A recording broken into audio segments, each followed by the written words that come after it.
여러분 안녕하십니까? 한 해 동안 여러분 수고 많으셨습니다. 정말 하나님의 은혜로 오늘 저희가 여기까지 오게 되었습니다. 모든 게 하나님의 은혜이며 하나님의 복임을 여러분 고백하는 이 안식일 되길 바랍니다. 여러분 제가 3월에 처음 이 부계교회 부임했습니다. 그때 생각나십니까? 생각 안 나시죠? 한 부임한 지 한 5년 정도 된 것 같죠? 제가 부임하자마자 제가 설교한 내용이 있었습니다. 그 내용을 기억하시는지 모르겠는데 건강한 교회, 행복한 신앙이라는 제목으로 제가 설교를 했었습니다. 특별히 이 제목을 가지고 제가 여러 차례 설교를 했었습니다. 건강하고 행복한 신앙을 하기 위해서, 교회가 건강하기 위해서 어떻게 해야 하면 좋을까? 그래서 제가 5가지 이야기를 했었습니다. 이 5가지는요, 오늘날 시대가 갖고 있는 어쩌면 보이는 우리가 캐치하고 우리가 알고 있는 것들에 대하여 우리는 정반대로 가야 한다라고 이야기하고 있었습니다. 많은 사람들이 무기력하고 무감각하고 그리고 무응답한 이 세상에서 살고 있을 때 참된 교회라면 우리는 다른 이들에게 사랑을 나눌 수 있어야 되고, 또한 무감동인 이 세상에서 우리는 감동으로 일해야 되고, 무기력한 세상에서 우리는 활력을 찾아야 되고, 그와 관련된 이야기를 제가 한 5차례 지금 드린 것 같습니다. 오늘은 마지막 시간입니다. 이 마지막 시간으로 저는 헌신에 대한 이야기를 좀 해볼까 합니다. 건강하고 행복한 신앙을 하기 위해서 우리는 5가지가 필요합니다. 첫 번째는 감동이 필요합니다. 제가 여러분을 설교단에서 여러분 이렇게 해야 합니다. 여러분 안 하면 지옥에 갑니다. 라고 해서 여러분이 그렇게 한다면 그것은 무서워서 지옥에 가기 싫어서 하나님께 벌 받기 싫어서 하는 것밖에 되지 않습니다. 우리의 삶의 원동력은요, 감동이 되어야 됩니다. 우리의 삶의 동기는 감동이 되어야 됩니다. 하나님의 말씀으로서 나오는 그 감동에서 우리가 움직여야 된다는 거예요. 그게 진짜 교회라는 겁니다. 무기력한 세상에서 우리는 열정을 가져야 합니다. 새로운 열정이, 성령의 열정이 우리를 움직이게 해야 합니다. 그것이 바로 움직이는 교회입니다. 이 교회는 기도의 응답이 있습니까? 응답받는 기도하는 교회. 그것이 바로 살아있는 교회입니다. 아멘. 여러분 이제 키가 더 자랍니까? 안 자랍니까? 어때요? 안 자라요. 그런데 저희 아들들에게 너희 이제 키 안 자란다 하면 어때요? 이건 저주입니다. 이 교회는 자라야 합니까? 멈춰야 합니까? 자라야 합니다. 바로 응답받는 교회는 자라는 교회입니다. 이 세상은 무관심합니다.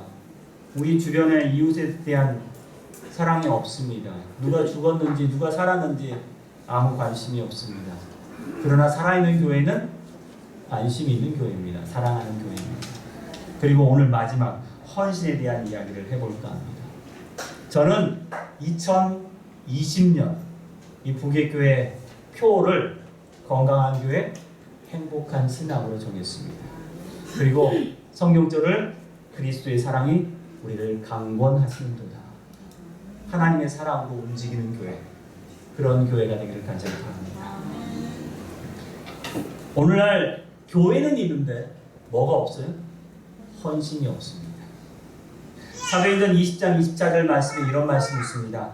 내가 달려갈 길과 주 예수께 받은 사명 곧 하나님의 은혜의 복음을 증언하는 일을 마치려 하면은 나의 생명조차 조금도 귀한 것으로 여기지 아니하노라. 그가 생명조차 버릴 수 있었던 건 그 마음속에 참된 헌신이 있었기 때문에 그렇습니다. 여러분, 헌신이 없는 교회는 건강한 교회가 아니라는 사실입니다. 우리가 사모하는 정말 건강한 교회는요, 누군가 뭐하는 교회요? 헌신하는 교회입니다.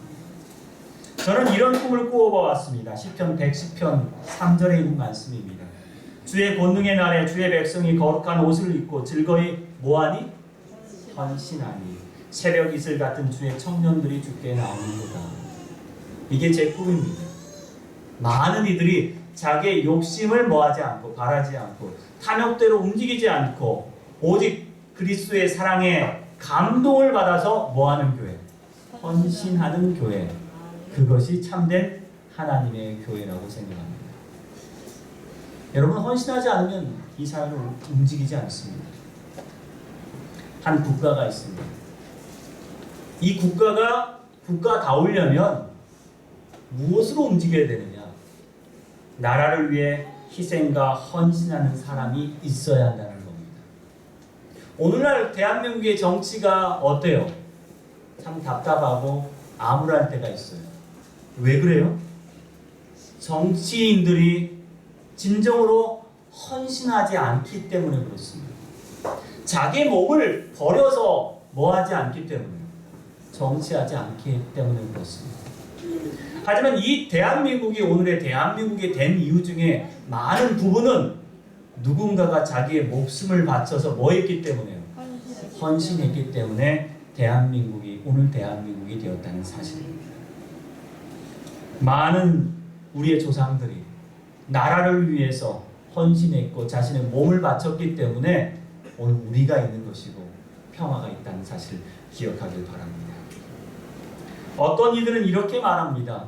오늘 대한민국의 국민들이 건강하고 행복하게 살 수 있는 것은요, 수많은 의료인들의 헌신과 희생이 있었기 때문이다라고 이야기합니다. 그런데 만약에 의사들이 뭐만 밝히면요, 돈만 밝히면, 솔직히 어때요 요새? 솔직히 우리가 그런 생각이 들 때가 있어요. 요새 의사들은 뭐만 밝혀? 돈만 밝혀. 그러면 우리는 누구를 의심하게 됩니까? 의사를 의심하고 병원을 의심합니다. 그런데 여기 있는 구절대로 많은 의료인들이 헌신과 희생이 있었다면 어때요? 우리는 그들에게 우리의 뭘 맡길 수 있어요? 생명을 맡길 수 있다는 겁니다. 고귀한 것과 그 가운데 뭘 섞으면, 탐욕을 섞으면 안 됩니다. 여기 한 영화가 있습니다. 국제시장이라는 영화입니다. 이 국제시장이라는 영화는요, 대한민국의 발전한 과정을 이렇게 그리고 있습니다. 다 발전한 과정이라기보다도 한 아버지의 헌신에 의해서 이 사회가 이렇게 이루어졌습니다라는 것을 보여주고 있습니다. 이 헌신하는 아버지가 없었다면 어떻게 됐을까요? 자기의 이속만 챙기고 자기의 부유함만 챙기고 자기의 편안함만 챙겼다면 어때요? 오늘날 이 대한민국이 있었을까요? 이 가족이 있을 수 있었을까요? 마지막 이 국제시장의 영화에 보면 모든 가족이 다 모여서 이렇게 가족을 이룬 것은 누구 덕분입니다? 아버지의 헌신 덕분입니다 라고 이야기하고 있습니다. 여러분, 희생과 헌신이 없는 결혼은 가장 불행합니다 라고 이야기합니다. 두 남녀가 사랑해서 결혼을 합니다. 결혼해서 열심히 잘 살아요. 그런데 뭐가 없으면요, 헌신이 없으면, 희생이 없으면 이 부부는 뭐 할 수 없어요? 행복할 수 없습니다. 젊은 남녀가 결혼해서 사는데 싸워요. 뭐라고 싸워요? 남편은 밖에서 돈 벌어오는데 아내는 뭐 살림을 제대로 안 한다는 거예요. 그리고 들어온 남편에게 쓰레기 벌어라, 뭐 해라 시킨다는 거예요. 남편이 뭐야? 화가 나요. 너 집에서 뭐 하는데? 라고 이야기를 해요. 이 가족이, 우리 김동희 집사님 너무 괴롭히지 마세요. 툭 찌르시네. 모든 가족이 마찬가지입니다, 여러분. 어떤 가족도 마찬가지입니다. 이 가족에 뭐가 없으면, 헌신과 희생이 없으면 이 가정이, 결혼이 유지될 수가 없다는 겁니다. 교회는 어떻습니까? 이 교회가 어떻게 유지가 되는 겁니까, 여러분? 이 교회가 돈으로 유지될까요? 아니요. 이 교회가 목사님 한 사람으로 유지됩니까? 아니요. 이 교회가 어떤 재단이 있어서 유지됩니까? 아니요. 이 교회가 훌륭한 사람이 있어서 유지됩니까? 이 작은 부객교회라도요, 이 교회를 움직이기 위해서는요, 집사님 한 분 한 분의 헌신이 없으면 오늘의 이 부객교회가 설 수 없다는 사실을 여러분 기억하십시오. 이름 없는 한 집사님의 헌신이 없었다면 오늘에 있지 않습니다. 장로님의 헌신이 없었다면요, 이 교회가 오늘에 이를 수 없었다는 사실입니다. 40년의 세월을 우리는 보내왔습니다. 이 40년을 회고하면서 우리는 기억합니다. 누군가의 헌신이 있었기 때문에 교회가 존재할 수 있었다는 사실입니다. 교회는 돈 받고 일하는 곳이 아닙니다. 이익을 수여하기 위한 것이 아닙니다. 교회는 온전한, 섞인 것이 없는 온전한 헌신과 희생으로만 유지될 수 있는 것이 바로 교회입니다. 오늘 우리는 이 세조부식과 성만찬 예식을 통하여 하나님 예수님께서 우리에게 보여주신 헌신에 관련된 이야기를 좀 듣고 우리 예식을 진행을 할까 합니다. 예수님이 최후의 만찬, 마지막 만찬을 하실 때 한 다락방을 빌리셨습니다. 이 다락방에는 물 항아리도 대야도 수건도 모두 다 갖춰져 있었습니다. 발 씻길 준비가 다 되어 있었어요. 그런데 그곳에는 누가 없었어요? 종이 없었습니다. 그래서 누군가는 그 일을 해야 했었습니다. 누군가는 그 일을 해야 했었습니다. 근데 누가 해야 돼요? 이렇게 아무 말씀이 없었습니다. 제자들 중에 아무도 말하지 않았어요. 누군가 이 일을 해야 되는데 아무도 대답하지 않았습니다. 제자들은 그 일이 내 자존심 상하는 일이라고 생각하고 있었습니다. 그래서 종의 일을 아무도 하지 않기로 결심했습니다. 모든 제자들은 누군가 하겠지라고 무관심한 상태로 있었습니다. 아무것도 할 일이 없는 듯 무감각한 상태로 그들은 앉아 있었습니다. 절대 뭐하지 않아요? 일어나지 않았습니다. 그리고 스스로 겸손하기를 거절했습니다. 서로 봉사하려고 움직이던 제자가 한 사람도 없었습니다. 예수께서는 그들이 어떻게 하실까 한동안 기다리셨다고 합니다. 그리고 그 다음에 누가 일어나셨어요? 거룩한 교사이신 예수님께서 그 식탁에서 일어나셨습니다. 뭐 하시려고요? 뭐 하시려고요? 헌신하시려고요. 그분의 몸을 버리시기 위해서, 헌신하기 위해서 그분이 일어나셨습니다. 그들의 이기적인 정신 때문에 그분의 마음은 슬픔으로 가득 찼지만 그분은 그들의 갈등에 대하여 그들과 논쟁하지 않으셨습니다. 너희들 왜 이렇게 헌신하지 않아? 말씀하지 않으셨어요. 너희들 왜 이렇게 겸손하지 않아? 말씀하지 않으셨어요. 너희들 왜 이렇게 나의 뜻을 모르니? 라고 꾸짖지 않으셨습니다. 대신 그분은 누구도 잊을 수 없는 모범을 보이셨습니다. 누구의 발을? 제자들의 발을 하나씩 씻으셨습니다. 교회가 유지되는 건요, 바로 예수 그리스도의 모범을 배우는 사람에 의해서 유지됩니다.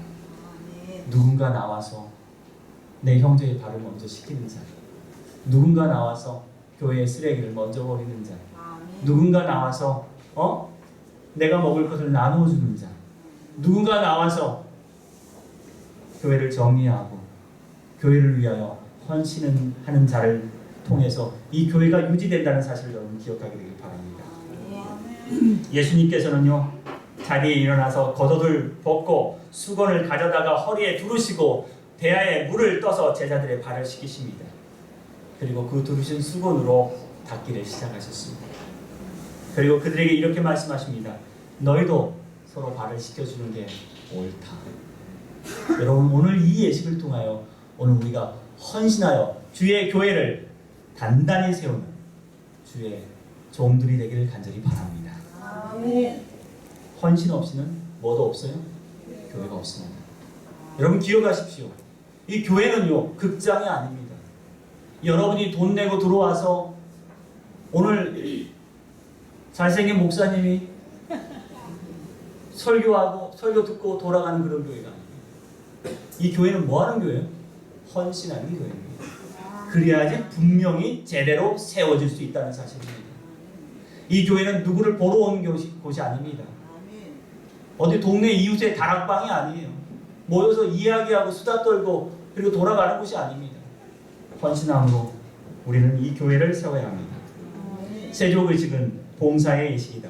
이것은 주께서 모든 사람이 배우고 실천하기를 바라시는 교훈이다. 여러분 이 예식에 함께 참여하길 간절히 바랍니다. 두 번째,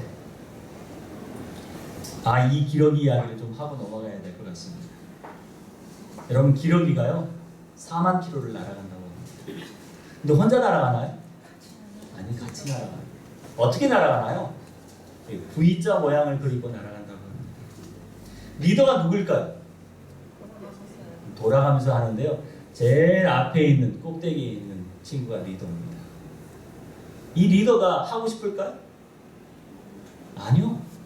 이 리더가 있는 자리는 더 힘든 자리예요. 모든 바람을 맞기 때문에 다른 사람들, 다른 기러기보다 한 70% 정도는 더 힘들게 날아가고 있다고 합니다. 근데 뭐 하는 거예요? 이 기러기가? 헌신하는 거예요. 내가 이렇게 앞장서서 나가야지 누군가 뒤따라오지 않을까 이렇게 생각해서 날아갑니다. 그러면 뒤에 있는 기러기들은 뭐예요? 여러분 기러기 날아갈 때 그냥 날아가나요? 아니요. 끼록끼록 하고 운답니다. 그 소리가 뭐냐? 앞에 가고 있는 자기 리더를 뭐 하는 거예요? 응원하는 소리가 그래요. 응원하는 소리 들으면서 기러기는 날아갑니다. 한 마리 제일 앞에 있는 이 기러기가 지치면 어때요? 다른 기러기가 앞서서 날아갑니다. 또 앞서서 날아갑니다.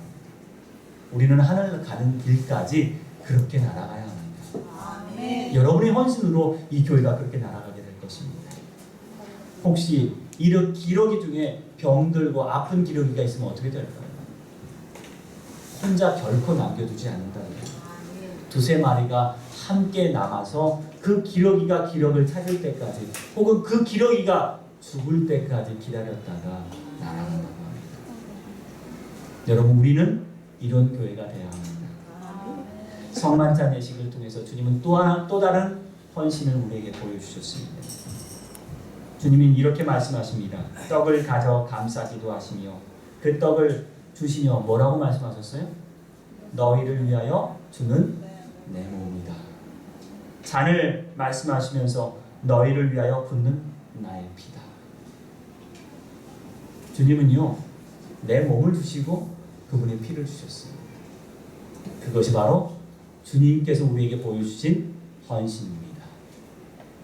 여러분 주님은 그분의 몸을 우리를 위해 주셨어요. 그분의 피를 우리를 위해 흘리셨습니다. 그 모습을 여러분 본받게 되길 바랍니다. 오늘 우리도 내 옆에 있는 형제와 자매를 위해서 우리의 몸을 아낌없이 드릴 수 있는 주의 모범을 배우게 되길 바랍니다. 이 성만찬 예식을 통해서 우리 모두가 예수님께서 말씀하신 대로 내 몸을 주노라. 내 형제들을 위하여 내 몸과 내 피를 흘릴 수 있는 그러한 귀한 역사가 일어나게 되길 간절히 바랍니다. 아름다운 헌신의 손길이 우리 교회에 있습니다. 저 위에서 식사를 열심히 준비하고 계세요. 예배도 못 들으시고 식사를 준비하시는 우리 집사님들 한 해 동안 정말 수고 많이 하셨습니다. 정말 고생 많이 하셨어요.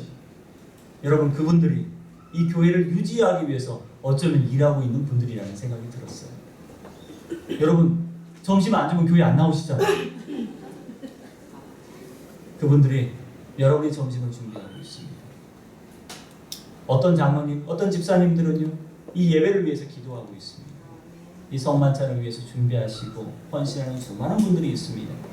여러분 나중에 모든 게 끝나면 목사님이 돈을 주시나요? 수고하시면 아니에요. 모두 다 자원하는 마음으로 이렇게 형제를 위하여 내 몸을 드리고 내 피를 흘리는 귀한 교회가 끝까지 살아남을 수 있는 교회임을 여러분 기억하게 되기를 간절히 바랍니다. 다락방에서 그리스도와 같이 성만찬에 참여한 자들은 그리스도께서 하신 것처럼 봉사를 위해 나갈 것이다. 여러분 오늘 우리가 헌신하는 교회가 되어 정말 하나님께 영광을 돌리는 건강한 교회, 행복한 신앙을 하는 저와 여러분이 되길 간절히 바랍니다. 이제 우리 뭐 해야겠죠? 네, 세조의식 해야겠죠? 우리 형제, 자매 우리 발을 씻기면서 정말 간절히 그를 위해서 기도해 주시고 또한 그와 함께 헌신의 사랑을 나눠주시길 간절히 바랍니다. 우리 세조의식 시작하도록 하겠습니다.